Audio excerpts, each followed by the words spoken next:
자, 바로 시작하겠습니다. 계시록 이제 둘째 화가 지나고 이제 다음에는 셋째 화 하면 끝나거든요. 셋째 화가 좀 길고 그 다음 또 일이 일어나는데 예, 앞에 제가 계속 이렇게 순서 차례대로 이렇게 보여주는 것을 좀 생각을 해 주시고요. 하나씩 하나씩 짚어서 말씀을 드리도록 하겠습니다. 오늘 제목은 두 증인입니다. 두 증인. 두 증인이 왜 필요한지 우리 다 알잖아요. 하나님의 율법에 근거해서 심판을 내리기 위해서는 반드시 두세 증인, 최소 증인이 두 증인이 되어야 된다.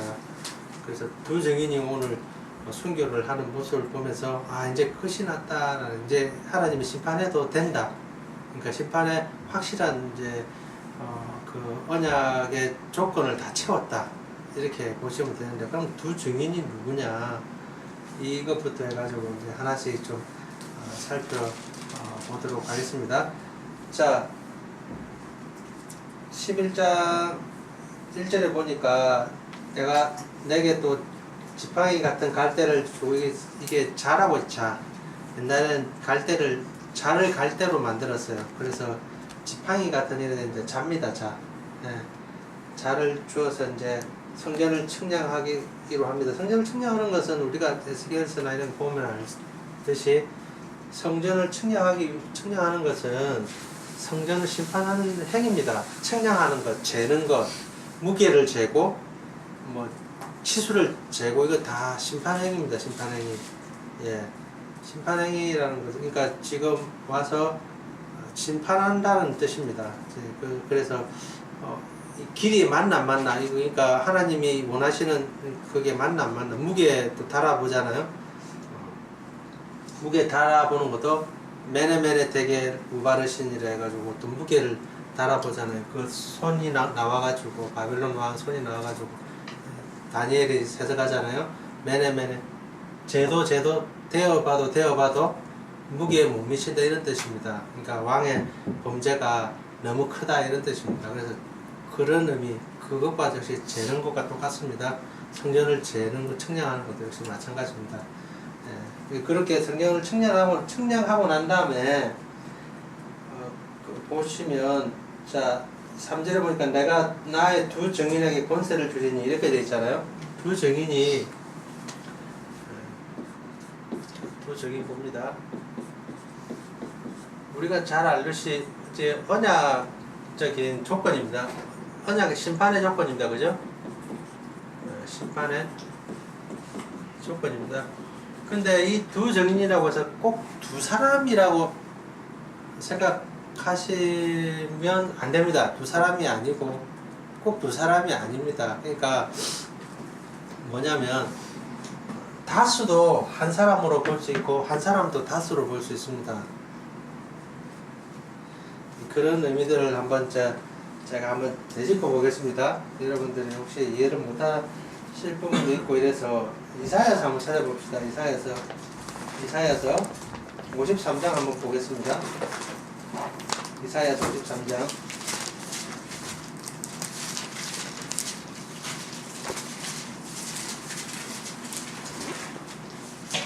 이사야 53장 하면 예수님의 고난, 이거는 다 아는 사실이죠. 한번 더 보겠습니다. 이사야 53장 하면 고난받는 그리스도. 네. 이사야 53장 한번 봅시다. 자,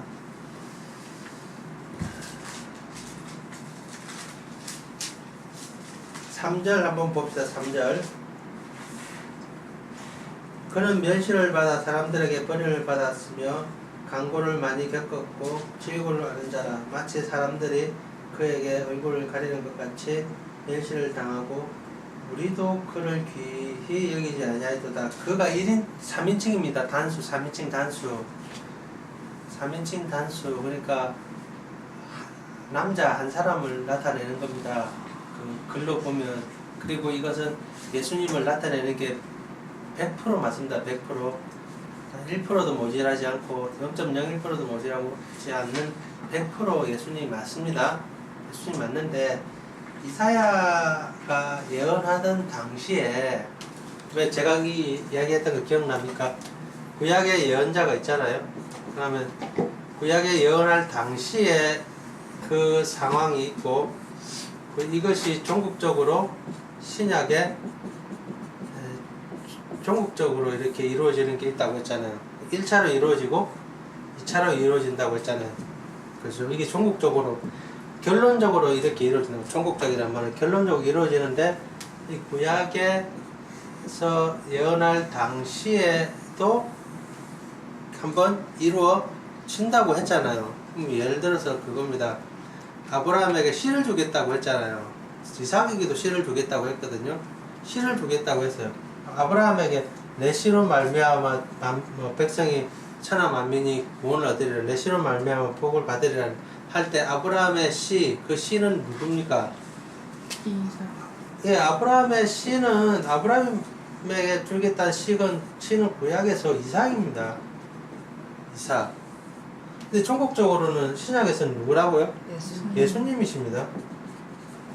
이래 나옵니다. 이삭에게 또 신을 주겠다고 했어요. 거기에서는 이삭은 아들이 둘이 있잖아요. 야곱과 에서잖아요. 그죠? 야곱과 에서인데 에서는 아닙니다. 에서는 뭐로 태어난 자라고요? 육신의 혈통으로 태어난 자라고 했습니다. 육신으로. 야곱은요? 약속으로 태어난 자라고 했습니다. 그런데 둘이 쌍둥이잖아요. 쌍둥이인데 성경에서는 야곱은 약속으로 태어난 자라고 하고 에서는 육신으로 태어난 자라고 했어요. 둘이 쌍둥이인데 그럼 야곱은 이삭이 직접 넣은 게 아닙니까? 맞잖아요. 맞는데 육신보다 더 앞서는 게 약속이라는 뜻입니다. 육신보다 더 앞서는 게 약속이라는 뜻입니다. 하나님이 이렇게 이루어 주시겠다는 것입니다. 씨가 야곱입니다. 그러면 이삭에게 주시겠다는 씨는 예수님 아닙니까? 맞습니다. 맞습니다. 맞는데 구약에서의 예언의 그 첫 번째 성취는 야곱입니다. 씨를 하나 주겠다고 말 안 했잖아요. 많이 주겠다고 했잖아요. 네 자손이 뭐 별처럼 되니까 많이 주겠다 했는데 몇 명 줬어요? 한 명 줬잖아요. 하나님 많이 주겠다고 했잖아요. 셀 수 없이 많이 주겠다고 했는데 몇 명 줬어요? 한 명 줬어요. 한 명. 단수 한 명 줬잖아요. 한 명 줬잖아요. 그 한 명이 예수님을 가리키는 건 맞죠? 맞는데 많이 주겠다는 말은 또 틀렸습니까? 어떻게 맞습니까? 어떻게 해석이 설치가 됩니까? 많이 주겠다고 했는데 한 명밖에 안 줬고 이거 한 명 줬는데 어떻게 그게 이루어집니까? 예수님 안에 씨가 들어있어서 교회가 풍겨져 있는 것입니다. 이제 이렇게 풍겨져 있는 것입니다. 품어져 있는 것입니다. 그래서 다수가 이렇게 하나가 되는 것입니다. 이것도 마찬가지고. 그러면 야곱은 12아들을 주잖아요. 12아들은, 그럼 야곱은 12명을 주겠다는 것도 맞지만은 이것도 쉽니다. 단수로 쳐도 된단 말이에요. 단수란 말이에요. 단수. 하나란 말이에요. 하나. 12를 줬는데도 하나라고 해도 상관이 없습니다. 똑같은 말입니다. 12 중에 유다가 있죠. 이 유다를 통해서 예수님의 족보를 이어가는 것도 맞는데 그렇다고 해서 다른 사람들은 그러면 하나님의 주신 약속의 씨가 아니냐 그렇게 말할 수가 없습니다. 하나님 분명히 주시겠다고. 그러면 단수도 하나를 주겠는데도 복수가 되고 복수도 역시 단수가 됩니다. 이렇게 무슨 말인지 알겠죠? 단수가 복수가 되고 복수도 단수가 됩니다. 하나님은 한 분이시잖아요. 근데 하나님은 한 분이시지만은 또 세 분이기도 하시잖아요. 그러면 하나님을 지칭할 때 단수도 쓸 수도 있고 복수도 쓸 수가 있습니다. 그렇다고 해서 하나님이 여러 분이다 말하면 안 되고 한 분이라고 말해야 되거든요. 그러면 이사야서 보면 그는 멸시를 받아 사람들에게 버림을 받았고 이렇게 할 때 이사야 당시에 그가 누굴까요? 이사야 당시에 그가 누굴까요? 이사야 자신 아니에요. 이사야 자신이라고 말하는 사람도 있어요. 그것 아주 잘 이사야 신학자들이 이사야 자신이라고 말하는 사람도 있어요. 자, 틀렸다 맞다는 말하는 것이 아니라 여러 가지 견해가 있는데 이사야 자신이라고 말하는 이사야도 이런 고난을 받았어요. 그것도 맞아요. 이사야도 이런 고난을 받았는데 이사야는 대신에 포로로 잡혀가지 않았어요. 이사야는 순교했어요. 순교했거든요. 의인들인가? 그러니까 이사야가 고난을 받은 것도 맞는데 그것보다 또 더 다른 의미가 제가 말했듯이 선지자. 예? 선지자들. 그러니까 선지자라고 보는 경우들도 있어요. 근데 선지자들이 다 포로로 잡혀간 게 아니거든요. 의인들. 그렇죠. 네, 제가 전에도 한번 이야기했는데 이사야에서 말하는 그는 그가 누구냐면 신약에서는 예수님이십니다. 예수님이 궁극적으로 이렇게 그 고난받는 그가 예수님으로 가는 건 이거는 뭐 100%입니다. 100%. 근데 구약에서 이 당시에는 의인들입니다. 의인들은 어떤 사람들입니까? 포로로 잡혀가는 사람들, 포로들 몇 명일까요? 하면 모르지만은 많지. 근데 예수님이 또 그래 생각하시면 됩니다. 그러니까 바알과 아사랴에게 무릎 꿇지 않은 사람 몇 명을 하나님 남겨주셨다고요? 7,000명 남겨줬다고 했죠, 그죠? 그러면 제가 딱 7,000명이라고 했습니까? 딱 7,000명 아니라고 했죠. 그럼 7,000명 안 됩니까? 그것도 아니거든요. 근데 더 중요한 건 뭐라고요? 7이라는 숫자가 더 중요해요. 하나님이 언약으로 아직은 붙들고 계시다는 것을 더 강조하기 위해서. 의인들도 마찬가지예요. 의인들은 더 많죠. 돌아오는 사람들 보면 더 많은데 뭐 몇만 명이 되고 몇십만 명이 되는데 그런데 뭐로 표현했다고요? 단수로 표현했어요. 단수. 그로. 예. 그로 표현했다고 의인들을. 근데 이것도 사실은 맞아요. 왜 맞냐면 제가 말했듯이 예수님 단수 맞습니다. 근데 예수님은 단수이기도 하고 복수. 예수님은 단수이기도 하지만은 교회를 대표해서 예수님을 칭하기도 합니다. 아시겠죠? 근데 혹시 이해가 안 되면 말씀을 하십시오. 그러면 이 의인들, 이 포로들이 교회를 대표해서 들어가서 예수님 안에 지금 품겨져 있는 것입니다. 예수님은 교회를 대표해서 이렇게 지칭이 됩니다. 이해가 안 되시면 자, 한번 예수님은 그래서 단수 되지만은 예수님은 이 전체 교회를 대표하는 그런 분도 됩니다. 그래서 아담은 혼자죠. 아담은 혼자지만은 인류의 대표도 되잖아요. 아담이라 했을 때 인류의 대표도 된다고 제가 말씀을 드렸습니다. 마태복음 한번 찾아봅시다. 마태복음 한번 찾아볼까요? 애굽에서 마태복음 헤롯이 예수님을 죽이려고 할 때 그래서 예수님이 어디로 도망가니까 애굽으로 도망갑니다. 그죠? 애굽으로 도망갑니다. 애굽으로 도망가는데 도망가고 난 다음에 또 조금 있어서 이제 다시 돌아오라고 말하잖아요. 그죠? 자, 한번 봅시다. 2장 15절 한번 봅시다. 애굽에서 이제 돌아오라고 말하거든요. 그런데 이제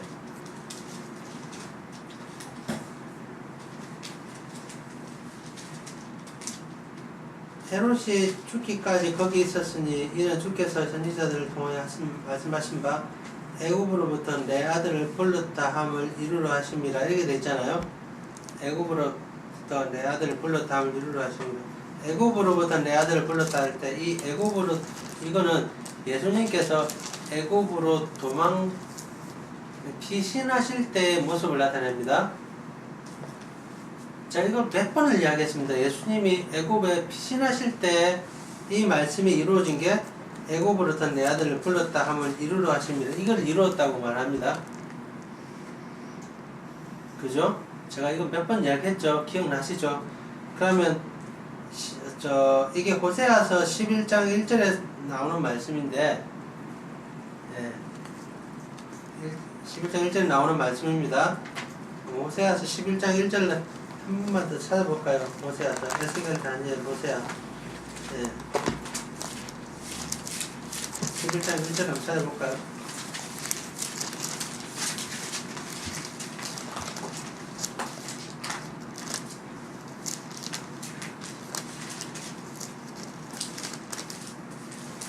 이스라엘이 어렸을 때의 11장 1절입니다.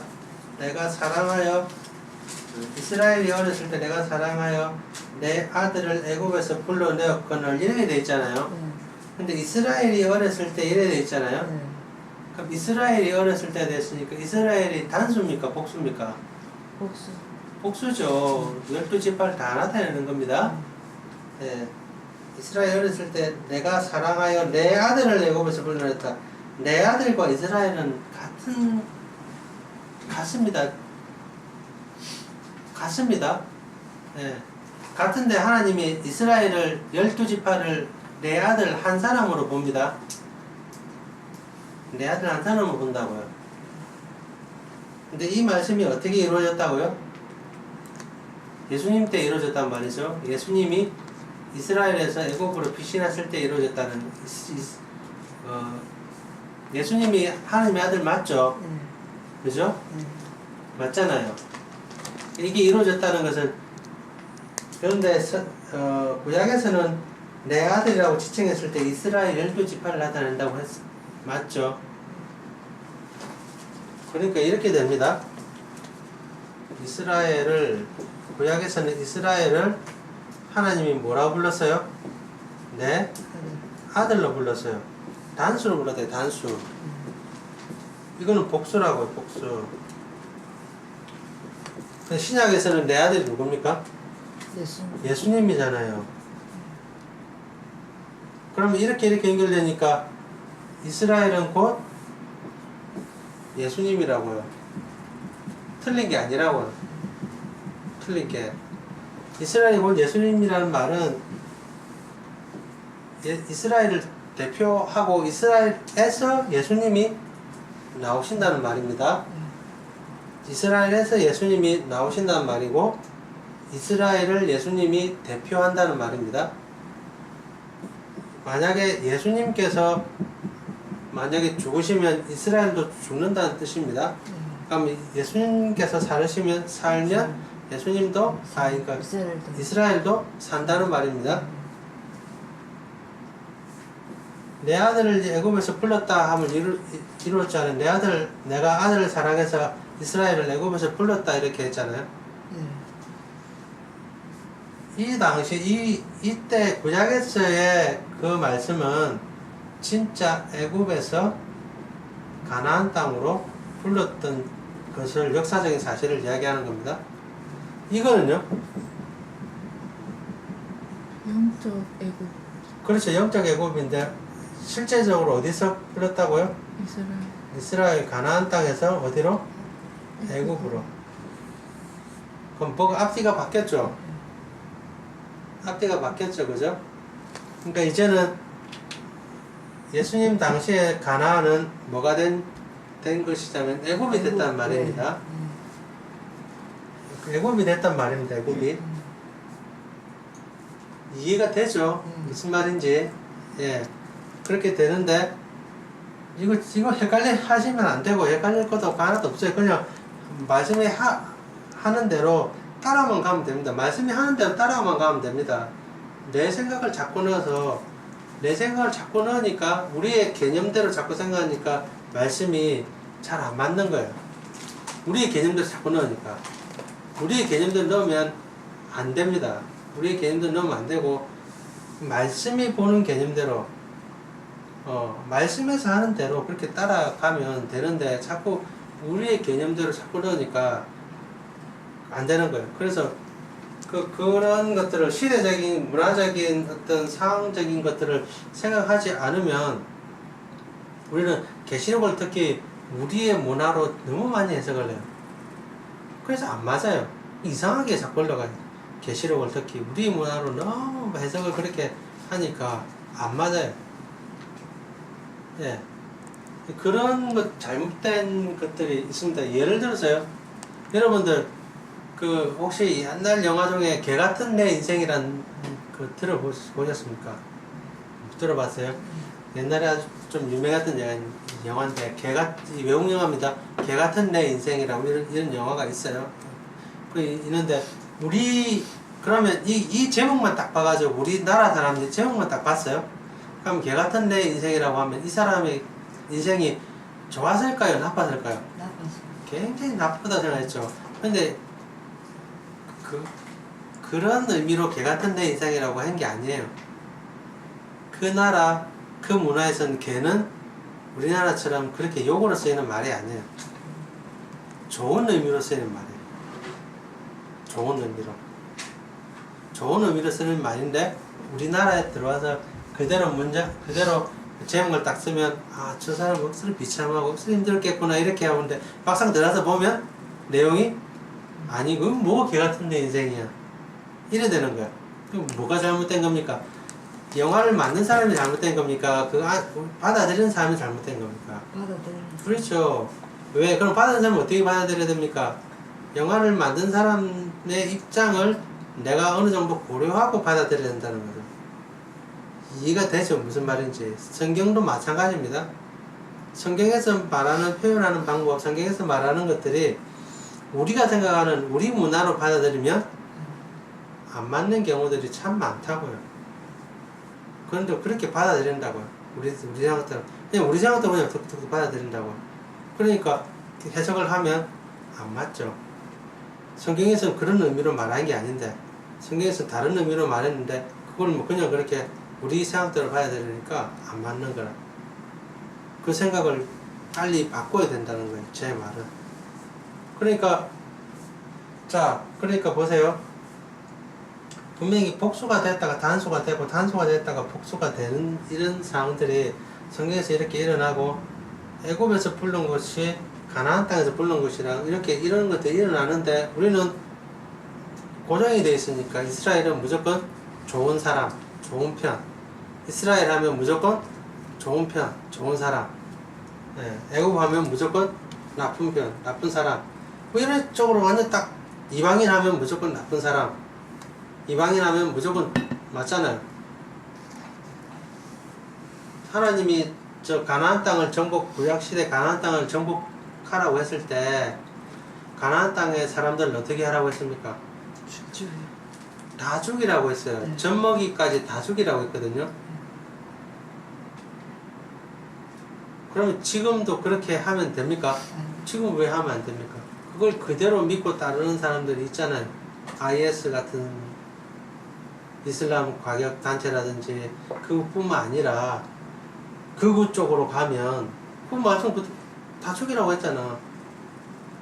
어린애까지 좀 다 죽이라고 했잖아. 그럼 왜 지금은 안 됩니까? 지금 법이 다르기 때문에. 그럼 하나님 법은 우선되지 않습니까? 하나님 법이 더 우선되지 않습니까? 그래 말하면, 그럼 나는 믿음 없는 사람입니까? 자꾸 우리의 관점대로 자꾸 이렇게 해석하다 보니까 어떤 것은 편하면 내한테 유익된 대로 자꾸 해석을 하는 거야. 자꾸 유익된 대로 해석하는 거야. 이번에 청소년 사역을 담당하는 어느 목사님이 성추행을 했다네요. 그래가지고 그 여성과 이제 합의를 보고 이제 합의를 하자고 하는데, 그 여성의 부모님이 그래 이야기를 했답니다.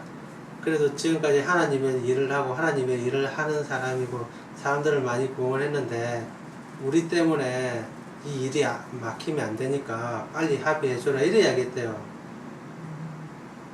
이건 틀린 말입니다. 분명히 벌을 받고 그 대가를 응당히 치러야 되는데, 생각이 잘못되어 있다는 건데, 제 말은 우리나라 관념의 생각이 목회자와 소위 말해서 뭐 선지자와 동격이고 그 다음에 하나님과 동격 이렇게 보면 안 됩니다. 그렇게 보면 절대 안 됩니다. 예. 근데 그렇게 보고 있다고 옛날 선지자하고 달라요. 다릅니다. 다른데 그렇게 보고 있다고요. 그거를 여러분들 잘못이 아니라 그걸 계속 심어준 거야. 계속 하나님의 종이다. 하나님의 종이다. 계속. 그럼 여러분들 하나님의 종이 아닙니까? 여러분 하나님의 종이잖아요. 똑같은데. 근데 그걸 계속 심어준 거야. 계속. 뭔가 다르다고 생각하는 자꾸. 예. 직분이다. 그럼 직분이. 내가 맡은 직분이 나는 말씀을 해석해주고 풀어야 되는 직분이고 여러분들은 성도로서의 그 직분이 다른 거예요. 사람이 다른 게 아니라. 그거를 계속 잘못된 방향으로 계속 가르치다 보니까 말씀도 마찬가지입니다. 말씀 정말 안 해요. 정말 안 하다 보니까 이거는 전부 처음 듣는 소리라. 전부 처음 듣는 소리인데 전부 성경에 다 나와 있는 소리라.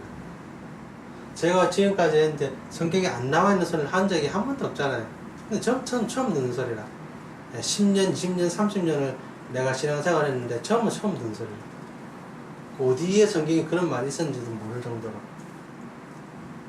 우리 고정관념에 사로잡혀가지고 그래가지고 내가 자꾸 결정해서 보지 말고 내가 결론 내리고 보지 말고 성경에서 말씀하시는 대로 성경을 따라보면 그게 보이게 돼 있다고.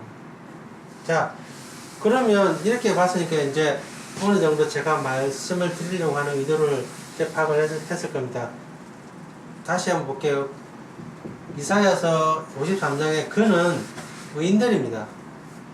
단수인데 복수 지금 의인들, 포로들을 대변해서 그라고 했습니다. 단수로 표현했습니다. 그렇다고 해서 단수가 진짜 그러면 예수님이 아닙니까? 예수님 맞아요. 예수님 100% 맞는데 구약에서는 그렇게 나타내고 있다는 것도 말하고 있습니다. 똑같습니다. 그럼 이제 이것을 생각해서 보시면 두 증인이라고 했을 때 제가 뭘 했어요? 심판의 조건이 더 중요하다고 했잖아요. 그럼 두 증인 했을 때 구약시대 이제 그 계시록을 보면서 두 증인하면 두 증인이 첫 번째는 제가 예를 들면 이게 진짜가 아닙니다. 진짜가 아니라고 해서 또 아니라는 게 아니라 첫 번째는 두 증인이 했으니까 첫 번째 증인은 예수님이시고 두 번째 증인은 성령님이시다. 틀린 게 아닌데 그렇다고 딱 맞는 것도 아닙니다. 무슨 말인지 아시겠죠?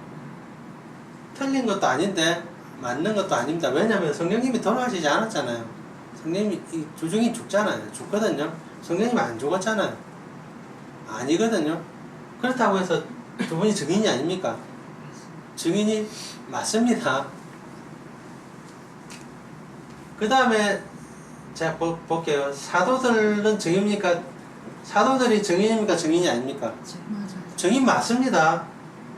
증인 맞습니다. 12명이나 13명인데 그때 12사도 있잖아요. 그러면 직접 예수님께서 구름 타고 올라가는 것을 본 사람들이 몇 명인지 아십니까? 대략 한 150명 정도 됩니다. 그러면 150명 정도 되는 이 사람들은 그러면 증인입니까? 증인이 아닙니까? 증인 맞습니다. 그냥 증인 맞아요. 그리고 스테반처럼 7 집사 증인입니까? 증인 아닙니까? 증인 맞습니다. 다 증인들이에요. 다 예수님 보고 했던 사람들 포함된 150명이. 그분 또 사도 12명 말고 사도 또 70사도 있잖아요. 70제자들 있잖아요. 증인 맞습니다. 증인 맞아요. 신약시대에도 이래 증인이 많고 구약시대에도 구약의 선지자들 있잖아요. 선지자들도 전부 다 증인 맞습니다. 선지자들이 한둘이 아니거든요. 대표적인 증인이 예수님께서 베나산에서 만났던 사람 누굽니까? 엘리야랑 모세랑 베나산에서 만났잖아요. 다 증인입니다. 전부 다. 그러면 이 모두를 다 합쳐서 이분은 이제 하나님이시니까 좀 빼놓고요. 이 모든 사람들 다 합쳐가지고 두 증인이라고 합니다. 아시겠죠? 무슨 말인지 알겠죠? 그럼 숫자로 따지면 2명이 더 넘잖아요. 2명이 더 넘죠? 2명이 더 넘는데 왜 두 증인이라고 했을까요? 심판의 조건을 확실히 이루었다는 것을 보여주기 위해서 두 증인이라고 합니다. 이해가 되죠? 심판의 조건을 보여주기 위해서 확실히 이루어졌다고 해서 두 증인이라는 말을 씁니다. 제가 말했잖아. 자, 7,000명을 남겨뒀다, 하나님이. 그죠? 바알에게 무릎 꿇지 않는 7,000명을 남겨뒀다. 그러면 딱 70명이라고 했습니까? 딱 그렇게 볼 필요가 없다고 했잖아요. 진짜, 그럼 7,000명 안 됩니까? 7,000명이 왜 안 되겠어요? 넘을 수도 있고, 딱 7,000명으로 맞아요. 제가 그랬던 우리가 계시록에서 봤을 때 14만 4천에 대해서도 이야기했듯이 딱 14만 4천 맞춰야 됩니까? 14만 4천의 의미가 다른 데 있다고 했잖아요. 이 두 증인도 마찬가지입니다. 또 두 증인도. 두 증인이라고 했을 때 심판의 조건을 맞추기 위해서 맞추었다는 것을 보여주는 것입니다. 왜 그런지 알겠죠? 두 증인이 죽어버렸다 이러면 증인들을 죽였다 이렇게 하면 이제는 심판을 해도 이스라엘 백성들이 변명할 말이 없는 거예요. 이제 더 이상 변명할 말이 없는 거예요. 그거를 말해주고 있는 것입니다. 그러니까 구약시대의 선지자들도 다 포함이 되고, 구약시대 선지자들 예수님께서 그런 말했잖아요. 그 비유 말씀하신 거 기억납니까? 포도원 주인이 포도원을 다 갖고 왔잖아요. 다 조성하고 만들어서 포도원을 이제 관리할 농부들을 불렀잖아요. 농부들한테 맡겨가지고 타국으로 갔죠. 타국 가가지고 추수 때에 대해서 어떻게 합니까? 수확을 얻기 위해서 종을 보냈는데 어떻게 합니까? 두드려 패죠. 두드려 패가지고 보내니까 또 보내죠. 또 두드려 패죠. 나중에는 보내다 안 되니까 내 아들을 보내야 되겠다. 왜? 내 아들은 자기와 똑같거든요. 그러니까 종들은 그래 막 종이니까 사람들이 무시를 했는 모양이다. 그건 내가 직접 가면 내가 주인이니까 주인 직접 가면 설마 무시하겠나. 주인하고 똑같은 동족이 아들이거든. 똑같은 아들이니까 보낸 거야. 그러니까 농부들이 어떻게 생각합니까? 이거 잘 됐다. 이 상속자 아니냐? 상속자 죽여버리면 이건 전부 다 우리 거 되겠다. 그래서 아예 이 아들은 죽여버리자. 사람들이 악하게 완전 악하게 생각해버리잖아요. 하나님은 그렇게 생각 안 했잖아요. 하나님은 그래도 내가 주인이니까 사람들이 주인은 아마 존경할 거 아니냐. 그러니까 이제 내 아들을 보내자. 그러면 지금까지는 그래 종을 보냈으니까 종에 대해서는 내가 용서를 해주지. 그런데 아들을 보냈는데 나하고 똑같은 동격을 보냈는데 설마 사람들이 그거 가지고 다른 짓을 하겠노 이랬는데 사람들 생각 어떻습니까? 완전 반대죠. 이거 너무 잘됐다. 주인을 만나볼 수 없었는데 주인 만나면 죽일 판이잖아요. 그렇죠? 주인을 만났으면 죽일 판이잖아요. 그게 이스라엘이라는 거예요. 이스라엘이 하나님이 주인인데 하나님을 주인으로 인정하지 않잖아요. 하나님 주인을 인정하지 않아가지고 그 성전에다가 온갖 더러운 우상들을 다 집어넣고 심지어는 남창의 집까지 다 집어넣고 엉망을 만들잖아요. 그럼 하나님을 주인으로 인정하지 않는다는 거예요. 그래서 이사야서 그래서 이스라엘 백성들을 책망할 때 뭐라고 합니까? 소도 임자를 알고 자기 주인을 안다고 말했는데 너희들은 어째 그래 모르냐고 말을 하잖아요. 그건 똑같은 겁니다. 그래가지고 죽이는 것 마찬가지로 두 증인이라고 했을 때 한 사람 보내고 두 사람 보내고 세 사람 보내고 네 사람 보내고 채우는 거야. 두 증인의 숫자를 채우는 거야. 두 명은 보내지. 그게 아닌 거야. 왜 두 명만 안 보내는지 아십니까? 하나님이. 그러면 딱 두 명만 보내죠. 선지자 한 명 보내고 예수님 보내버리면 두 증인 채우잖아요. 숫자적으로. 그거 맞거든요. 근데 그게 아니라 두 명이 아니라 120명, 130명, 150명 사도들 12명이 가지고 막 보내거든요. 왜 하나님은 두 명만 딱 보내도 심판의 조건을 맞추는데 150명, 12명, 300명 그렇게 왜 그래 많이 보낼까요? 그게 하나님의 오래 참으심입니다. 그게 하나님 오래 참으십니다. 베드로가 뭐라고 말합니까? 자기한테 그 죄를 범한 형제를 몇 번 용서해 줄까 하니까 몇 번 용서해 줘야 됩니까? 그러니까 베드로가 이래야겠네. 제가 7번 용서해 주면 됩니까? 왜 베드로가 7번 용서해 주면 됩니까? 라고 말했을까요? 심판의 조건이 율법에 7번만 용서해 주는 게 율법이거든요. 그래서 베드로는 자기가 그 율법의 조건을 다 채운 거야. 7번. 그럼 7번 용서해 주는 것은 쉬운 게 아니거든요. 쉬운 게 아닙니다.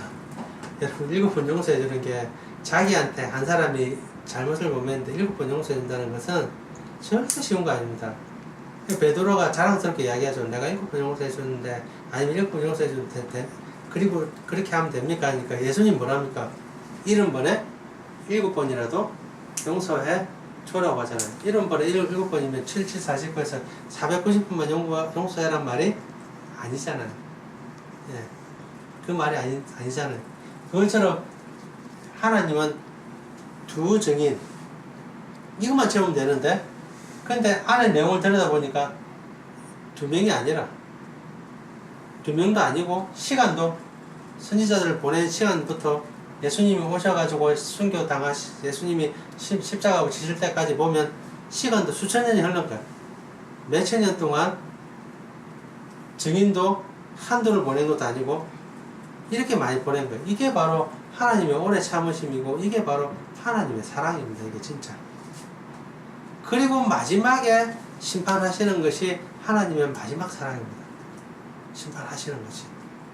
심판을 해야지 그 다음 세대를 구원할 수 있어요. 심판하지 않고 끝내면 그 다음 세대를, 즉 두 번째 언약에 들어온 세대를 구원할 수가 없어요. 첫 번째 언약은 그 심판을 해야 돼요. 첫 번째 언약이 마무리되고 두 번째 언약이 시작이 되는 거예요.